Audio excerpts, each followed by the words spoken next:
করে রহমত করে আমরা একটি হলের মধ্যে আমাদের প্রিয় দায়িত্বশীল এবং আপনারা সবাই একজন আরেকজনের সাথে দেখা করার, বক্তব্য শোনার, একে অপরের সাথে পরিচয় হওয়ার, সম্মিলিতভাবে যে আল্লাহ তাআলা আমাদেরকে আজকে এই সম্মেলন করার তৌফিক দিয়েছেন এবং আল্লাহ তাআলা জগতের ফ্যাসিস্ট এই সরকারের হাত থেকে বাংলার 20 কোটি মানুষকে মুক্ত করেছেন। এই জন্য আল্লাহর দরবারে শুকরিয়া আদায় করছি, শুকরিয়ার কলমা পড়ছি, ইয়া রাব লাকাল হামদ কামা ইয়ানবাগি লিজালালি ওয়াজহিকা ওয়া আযীমি সুলতানিকা। সম্মানিত ভাইরা, আপনারা যারা আজকে উপস্থিত হয়েছেন, আমরা ইসলামী আন্দোলনের কর্মী, আমরা অট্টালিকায় প্রবাহিত কোনো জনশক্তি নই, আমরা সাধারণ কোনো নাগরিক নই। আল্লাহর জমিনে আল্লাহর দ্বীনকে কায়েম করার জন্য আমরা দীর্ঘদিন ধরে সংগ্রাম চালিয়ে যাচ্ছি, দীর্ঘদিন ধরে কাজ করে যাচ্ছি। আজকে আপনারা যারা এখানে উপস্থিত হয়েছেন, এখানে সবাই নির্যাতিত, নিপীড়িত, অসহায়, কারাবন্দী, পঙ্গুত্ব, বাজারে যেতে পারেন নাই, বিবাহ মজলিসে যেতে পারেন নাই, সমাজের দায়িত্ব পালন করতে পারেন নাই, আমাদের সাথে কথা বলেন নাই, মসজিদে গেলেও আমাদেরকে এড়িয়ে চলেছেন। আমরা বড় নির্যাতিত, নিপীড়িত, অসহায় হিসেবে 18টা বছর আমরা অতিবাহিত করেছি। এমন অনেক ভাইরা রয়েছেন, এইখানে আমার মনে হয় এমন কোনো ভাই নাই যারা মামলার আসামি হন নাই, এমন কোনো ভাই নাই যারা আপনারা গালি শুনেন নাই, আপনারা এমন কোনো ভাই নাই যাদেরকে আপনাদেরকে নির্যাতন করা হয় নাই। পারিবারিকভাবে সুন্দরভাবে পরিবারের ঘরের মধ্যে আপনারা ঘুমাতে পারেন নাই, বিভিন্নভাবে আত্মগোপন করে 18টি বছরের এই সময়গুলো আপনারা অতিবাহিত করেছেন। সুন্দর করে একটি কথা বলার সুযোগ পর্যন্ত আমার প্রিয় দিনী ভাইরা আপনারা পান নাই। আল্লাহ তাআলা রহমত করেছেন, মেহেরবানি করেছেন, আজকে আমাদেরকে আল্লাহ তাআলা ময়দানে কাজ করার জন্য সুযোগ করে দিয়েছেন। প্রিয় ভাই সব, আমরা নির্যাতিত হতে পারি, নিপীড়িত হতে পারি, কিন্তু আমরা ক্ষান্ত হতে পারি না। প্রিয় ভাই সব, আপনারা যারা আজকে উপস্থিত হয়েছেন, আগামী দিনও আমার প্রিয় ভাইরা আপনারা শপথ নিয়ে আগামী দিনও কাজ করার জন্য অতীতে যেইভাবে ত্যাগ স্বীকার করেছেন, আগামী দিনও সেইভাবে ত্যাগ স্বীকার করার জন্য আমাদেরকে প্রস্তুত থাকতে হবে। প্রিয় ভাই সব, আমাদের এই আন্দোলন দুনিয়াবি কোনো আন্দোলন নয়। এই আন্দোলন আমরা দুনিয়াবি কোনো উদ্দেশ্য, আমার প্রিয় কর্মী ভাইরা আপনারা সমবেত হন নাই। আমাদের প্রিয় রুকন ভাই যারা রয়েছেন, তারা আল্লাহর রাস্তায় শপথ করেছেন। আপনারা বলেছেন, কুল ইন্না সালাতি ওয়া নুসুকি ওয়া মাহইয়ায়া ওয়া মামাতি লিল্লাহি রাব্বিল আলামিন। এই বায়াত গ্রহণ করে আপনারা আল্লাহর রাস্তায় আপনাদের জীবনকে আল্লাহর রাস্তায় ফিরিয়ে দেওয়ার শপথ করেছেন। তাই রুকন ভাইরা, কর্মী ভাইরা, সবাই সম্মিলিতভাবে জামাতের ইতিহাস আপনাদেরকে জানতে হবে। এই সংগঠন কখন প্রতিষ্ঠা হয়েছে? ভারত উপমহাদেশে যখন 150 বছর ইসলামের নামে কোনো কাজ করা যেত না, বালাকোটের প্রান্তরে সৈয়দ আহমদ শাহী উনি একটি ইসলামী রাষ্ট্রের স্বপ্ন দেখেছিলেন, একটি ইসলামী রাষ্ট্র কায়েম করেছিলেন বালাকোটের প্রান্তরে। প্রিয় ভাই সব, কিন্তু সে মসজিদ, পাশ্চাত্য এবং আধিপত্যবাদের ষড়যন্ত্রের কারণে আমাদের সেই ইসলামী আন্দোলন বালাকোটে সেই দিন পরাজয় বরণ করেছিল। হাজার হাজার ওলামায়ে কেরাম শাহাদাত বরণ করেছিলেন। সৈয়দ আহমদ শহীদ নিজেও শহীদ হয়েছিলেন, বড় বড় আল্লাহর ওলিরাও সেই দিন শহীদ হয়েছিল। আমাদের বাংলাদেশে মিরসরায় নিজামপুরি রহমতুল্লাহ আলাই, চুরুদ্দিন হাকিম সাহেব রহমতুল্লাহ আলাই, এরা গাজী হিসাবে বালাকোট থেকে ফেরত এসেছিলেন।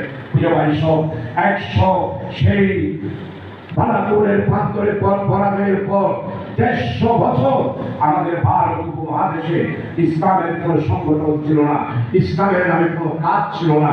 এমনকি ওয়াজ মাহফিল পর্যন্ত দিল্লি, করাচি, লাহোর, পাঞ্জাব, হায়দ্রাবাদ বিভিন্ন জায়গায় ওলামায়ে হযরত ইমামতি করতে গিয়ে, খুতবা দিতে গিয়ে পর্যন্ত তাদেরকে সেই দিন ব্রিটিশ সরকার গ্রেফতার করেছিল। হাজার হাজার আলেম সেদিন কারাবরণ করেছিল। এইভাবে পড়ে প্রায় 150 বছর অতিবাহিত হওয়ার পর 1941 সালে আমাদের বাড়িয়ে জামাত সৈয়দ আবুল আলা মওদুদী রহমাতুল্লাহ আলাইহি 71 জন কি 75 জন ভারত উপমহাদেশের আলেমে দ্বীন এবং ইসলামী চিন্তাবিদদেরকে নিয়ে সেই দিন একটা সম্মেলন করলেন। সেই সম্মেলনে আমাদের এই ভারত উপমহাদেশে একটি ইসলামী রাষ্ট্র কায়েম করার বক্তৃতা উনি দিলেন। ইসলামী রাষ্ট্র কায়েম করতে গেলে একটি সংগঠনের প্রয়োজন হবে, সেই সংগঠনের প্রয়োজনীয়তার উপর উনি বক্তব্য রাখলেন। সেই বক্তব্যের ভিত্তিতে 75 জন সবাই মিলে আমাদের ভারত উপমহাদেশে ইসলামী আন্দোলনের যাত্রা শুরু হলো। এই ইসলামী আন্দোলনের প্রতীক হিসাবে নাম দেওয়া হয়েছিল জামাত ইসলামী ভারত। এই জামাত ইসলামী 41 সাল থেকে কাজ শুরু করে আজকে এই পর্যন্ত এসেছে। বানিয়ে জামাত যখন জামাত ইসলামী প্রতিষ্ঠা করেছিল তখন আমির হিসাবে 75 জন সবাই সম্মিলিতভাবে আমির জামাত হিসাবে বানিয়ে জামাত সৈয়দ আবুল আলা মওদুদীকে তারা আমির হিসাবে নির্বাচিত করলেন। 75 জন সবাই মিলে কান্নাকাটি করে বাংলাদেশ, পাকিস্তান, নেপাল, শ্রীলঙ্কা এবং ভারতের মধ্যে তৎকালীন বিরাট ভারত উপমহাদেশে 33 কোটি জনতার মাঝে সবাইকে নিয়ে ইসলামের দাওয়াত দেওয়ার জন্য, সংগঠন করার জন্য যাত্রা শুরু করলেন। আমির জামাতকে আমির হিসাবে নির্বাচিত করেছিলেন। আর 75 জন সবাই মিলে সম্মিলিতভাবে আমির হিসাবে নির্বাচিত করে উনার হাতে বায়াত গ্রহণ করে রোগ নিয়তের যাত্রা শুরু হয়। সেই বায়াতের সময় আমরা যারা আজকে উপর আছি তারা যেভাবে কুল ইন্না সালাতি ওয়া নুসুকি ওয়া মাহইয়ায়া ওয়া মামাতি লিল্লাহি রাব্বিল আলামিন সেই দিন আমরা উচ্চারণ করেছিল তারা ঠিক তেমনিভাবে আজকে আমরা বাংলাদেশেও আমাদের রুকন ভাইয়েরা সেটা উচ্চারণ করেন এবং বায়াত গ্রহণ করেন, সংগঠনের কাছে শপথ গ্রহণ করেন। প্রিয় ভাই সব, আজকে বাংলাদেশ নয় সারা বিশ্বে জামাত 41 সালে যেই চিন্তা নিয়ে কাজ শুরু করেছিল আজকে সারা বিশ্বে ইতিহাসকে দিচ্ছে না জামাত ইসলামের চিন্তাধারা। প্রিয় ভাই সব, জামাত ইসলামের এই চিন্তাধারা হলো একটি ইসলামী আন্দোলন, একটি ইসলামী রাষ্ট্র এবং একটি ইসলামী বিপ্লব, ন্যায় ভিত্তিক, ইনসাফ ভিত্তিক, বৈষম্যহীন একটি রাষ্ট্র কায়েম করার স্বপ্ন ইসলামী আন্দোলন। তাই প্রিয় ভাই, আপনারা যারা আজকে রয়েছেন জামাত ইসলামী ইতিহাস অত্যন্ত গুরুত্বপূর্ণ। জামাত ইসলামী প্রতিষ্ঠা লগ্ন থেকে এই পর্যন্ত প্রায় 3 বার নিষিদ্ধ ঘোষণা করা হয়েছে। পাকিস্তান আমলে নিষিদ্ধ ঘোষণা করা হয়েছে। বাংলাদেশে 72 সালে মরহুম শেখ মুজিবুর জামাত ইসলামীকে নিষিদ্ধ ঘোষণা করেছিল। 5টা বছর এই দেশের বুকে ইসলামের নামে কোনো সংগঠন ছিল না। সর্বশেষ শেখ হাসিনা আমাদেরকে নিষিদ্ধ করলো। প্রিয় ভাই সব, 1 আগস্ট প্রজ্ঞাপন জারি করলেন পৌনে 4টার সময়, 4:30টার সময়। 1 তারিখ গেল, 2 তারিখ গেল, 3 তারিখ গেল, 4 তারিখ গেল, 5 তারিখ 4:30টায় 5 তারিখ 4:30টায় সেনা প্রধান জামাত ইসলামীর মহতারাম আমির জামাতকে আলোচনার জন্য জামাত ইসলামীকে সর্বপ্রথম আহ্বান করে ওই প্রজ্ঞাপনের কার্যকরিতা সম্পূর্ণরূপে বাতিল করে আমির জামাতের সাথে আলোচনা শুরু করলেন। 4 দিনের মাথায় 5 দিনের মাথায় জামাত ইসলামী নিষিদ্ধ ঘোষণা এইটা আমাদের সেনা প্রধান আলোচনার মাধ্যমে অকার্যকর করে দিলেন। এটাই হচ্ছে জামাত ইসলামীর কারাম, এটাই হচ্ছে জামাত ইসলামীর কারাম। শেখ মুজিব, শেখ হাসিনা, আপনারা জামাতকে দাবায় রাখতে পারবেন না, আপনার বাপেও আপনি পারবেন না। আইয়ুব খান আমাদেরকে গাড়ি ঘোষণা করেছিল, আইয়ুব খানকে ক্ষমতা ছাড়তে বাধ্য হয়েছে। প্রিয়, আজকে উপস্থিতি আপনাদের কাছে বলতে চাই, এই জন্য জামাত ইসলামী একটি সহিহ সালে সত্যনিষ্ঠ একটি ইসলামী আন্দোলন। জামাত ইসলামী যদি না হতো, ইসলামের একটি কন্টেন্ট কোড অফ লাইফ, জীবন ব্যবস্থা, এটা কি জনগণ বুঝতে পারত? জনগণ তো এখনো মনে করে ইসলাম একটি ধর্ম, অন্যান্য ধর্মের আপনারা সাক্ষী। কিন্তু একমাত্র জামাত ইসলামী আজকে ইসলামী জীবন ব্যবস্থার দাওয়াত দিয়ে বাংলাদেশে একটি আগামী দিনে ইসলামী বিপ্লব করার পরিবেশ জামাত ইসলামী সৃষ্টি করছে। প্রিয় ভাই, আওয়ামী লীগের 58 বছরের ইতিহাস, পনেরোটা বছর একটা সংগঠনকে কোনো কাজ করতে না দেওয়া,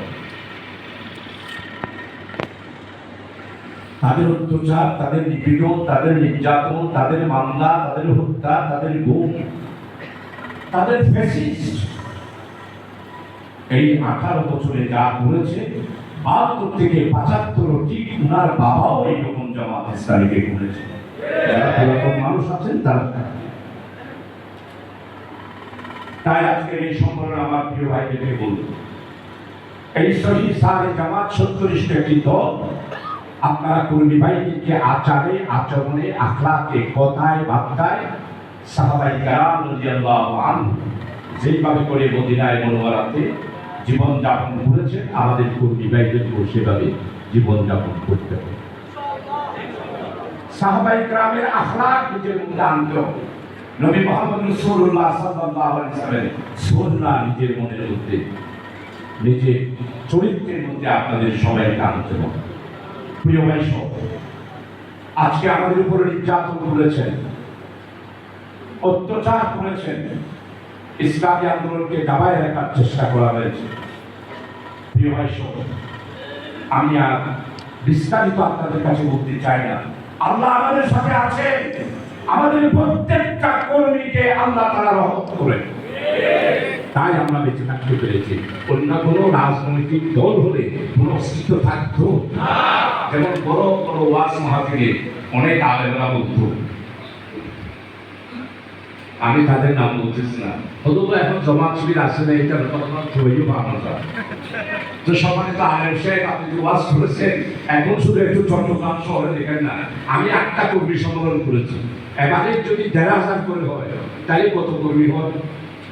আপনারা যারা ওয়াজ করে করে বেড়াইয়া বললেন জামাত শিবির আন্নায়, জামাত শিবির আত্মায় বানানো যেত, তোমারা আর বড় বড় আলেম বলে এটা যে ওয়াজ বই আমরা নতুন দিলেন। আল্লাহ আলহামদুলিল্লাহ, আমরা তো জমিনে আগেও ছিলাম, এখনো আছি, আগামী তো থাকবো ইনশাআল্লাহ। আপনারা যারা আওয়ামী লীগের, জামাত ইসলামীর বিরুদ্ধে আপনারা বক্তব্য রাখবেন, আমরা স্বাধীনতা বিরোধী,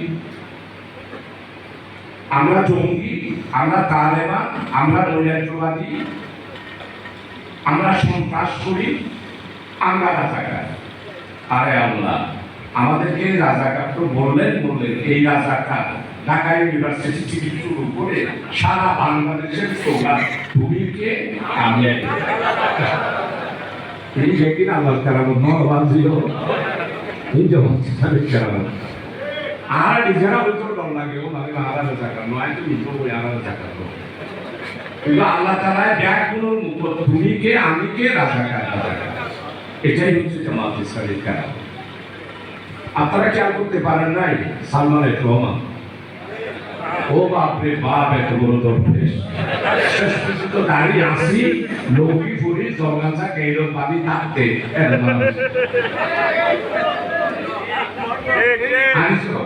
তাও একই অবস্থা। প্রিয় ভাই সব, আমার প্রিয় ভাইদের উদ্দেশ্যে বলতে চাই, আওয়ামী লীগ একটি সন্ত্রাসী দল, আওয়ামী লীগ একটি ফ্যাসিস্ট দল। আওয়ামী লীগ বাংলাদেশকে ভারতের কলম কাজে পরিণত করতে চেয়েছিল শেখ হাসিনা। তাই আজকে স্পষ্টভাবে বলতে চাই, সমস্ত হত্যা, নৈরাজ্য, গুম সবকিছুর ব্যাপারে শেখ হাসিনা আর আওয়ামী লীগ দায়ী। তাই শেখ হাসিনাকে অন্তর্বর্তী সরকার কাছে অনুরোধ করব, আন্তর্জাতিক অপরাধ ট্রাইব্যুনালে তার বিচার করে একবার নয়, দুইবার নয়, তিনবার নয়, 100 বার ফাঁসি দিতে হবে শেখ হাসিনা।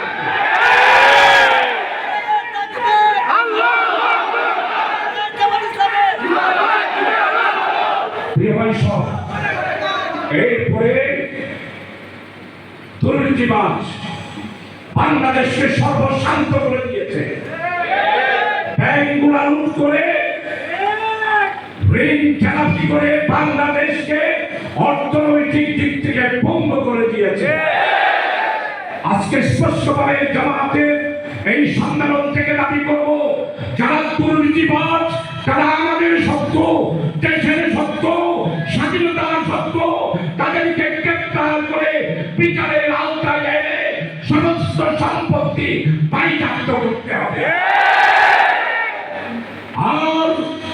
ঋণ খেলাপি যারা, ছোট ঋণ খেলাপি হোক, বড় ঋণ খেলাপি হোক, সমস্ত ঋণ খেলাপি যারা আছে তাদেরকে অতি সত্বরে গ্রেফতার করে তাদের সমস্ত সম্পত্তি, বাংলাদেশ ব্যাংকের গভর্নর আজকে বলেছেন তাদের সম্পত্তি কেউ কিনবেন না, আমরা বাংলাদেশ সরকার তাদের সম্পত্তি বাজেয়াপ্ত করব, এরপরে আমি বিক্রি করব। আপনার কথার সাথে আমি কণ্ঠ মিলিয়ে বলতে চাই, সমস্ত ব্যাংক যারা ঋণ খেলাপিদেরকে গ্রেফতার করে তাদের সমস্ত সহায় সম্পত্তি বাজেয়াপ্ত করে নিলামে বিক্রি করে সেই টাকা ব্যাংকে জমা দিতে হবে। প্রিয় ভাইসব, এরপরে আমাদের বিরুদ্ধে মামলার কথা কিছু বলবো না, শুধু এখানে যারা মাইকের আওয়াজ আমাদের লোকেরা আছে, মামলা কাকে বলে, কত প্রকার, জামাত শিবির আপনাদেরকে এবারে শিখিয়ে দিতে। এরপরে প্রিয় ভাইসব, দ্রব্যমূল্য, এই সিন্ডিকেট দ্রব্যমূল্যে শিল্প কারখানায় সিন্ডিকেট, এমনকি স্কুল, কলেজ, মাদ্রাসা, সমস্ত ব্যবসায়িক প্রতিষ্ঠান, সিভিল গভর্নমেন্ট, পুলিশ গভর্নমেন্ট, সব জায়গায় যে সিন্ডিকেট, এই সিন্ডিকেট জামাত ইসলামী কর্মী বাহিনীকে ভেঙে দিতে হবে। পারবে? কোথাও যদি সিন্ডিকেট দেখেন আমির সাহেবকে জানাবেন, আমরা মহানগরী আছি, যথাযথ ব্যবস্থা গ্রহণ করবো ইনশাআল্লাহ। দ্রব্যমূল্য নিয়ন্ত্রণ করার ক্ষেত্রে জামাতের প্রত্যেকটা কর্মীকে দায়িত্ব পালন করতে হবে। প্রিয় ভাইসব, বাংলাদেশে আবার ঢাকা ইঞ্জিনিয়ারিং কলেজের ছাত্র আবরারের কথা আমরা ভুলি না। আবরারকে আপনারা ছাত্রলীগের ছেলেরা, শেখ হাসিনার সোনার ছেলেরা পিটিয়ে তাকে শুধু হত্যা করেন নাই, হত্যার পর তাকে মাঠের মধ্যে তিনতলা থেকে ফেলে দিয়েছিলেন। আমরা সেই কথা কোনোদিন ভুলতে পারবো না, কারণ আপনার হিন্দুস্তানের বিরুদ্ধে শুধু একটা স্ট্যাটাস দিয়েছিল, সেই অপরাধেই তার স্ট্যাটাস আজকে সত্যি প্রমাণিত হয়েছে। ফেনীতে বন্যা, কুমিল্লায় বন্যা, লক্ষ্মীপুরে বন্যা, চাঁদপুরে বন্যা, সব জায়গায় বন্যার মাধ্যমে ভারতের তিস্তার বাঁধের মাধ্যমে আমাদেরকে বন্যায় প্লাবিত করে দেওয়া হয়েছে। শুধু এটার প্রতিবাদ করার কারণে আপনাদের বিরুদ্ধে আপনাকে ছাত্রলীগের ছেলেরা, সন্ত্রাসীরা, আমি তো বলবো তারা ছাত্রলীগ নয়, তারা ভারতের পেটুয়া, ভারত থেকে আসা তাদের সশস্ত্র বাহিনীরাই আপনাকে হত্যা করেছে। আর এখানে পৃষ্ঠপোষক হচ্ছে শেখ হাসিনা, সাগর রুনি হত্যা। সময় বেকম, আমি শুধু এতটুকু বলবো, আপনারা যারা আছেন মেহরবানি করে আমাদের যারা হিন্দু, বৌদ্ধ, অন্যান্য ধর্মাবলম্বী আছে, আমি জামাত বলেছে বাংলাদেশে সংখ্যা গরুয়া, সংখ্যালঘু বলতে কিছু নাই, আমরা সবাই বাংলাদেশের নাগরিক। তাই ভিন্ন ধর্মাবলম্বী ভাইদের কাছে বলবো, আসুন জামাত ইসলামের পতাকা তলে সমবেত হন। যদি আপনারা জামাত ইসলামকে ভালো লাগে, জামাতের সহযোগী সদস্যকরণ করুন। আমাদের আমির জামাতেই একমাত্র বাংলাদেশের ইতিহাসে এই অনন্য ঘোষণা দিয়েছেন, চুম্বক ঘোষণা দিয়েছেন, বাংলাদেশের সংখ্যাগুরু আর সংখ্যালঘুদের কিছুই নেই, আমরা সবাই বাংলাদেশের নাগরিক, আমরা সবাই বাংলাদেশের মানুষ।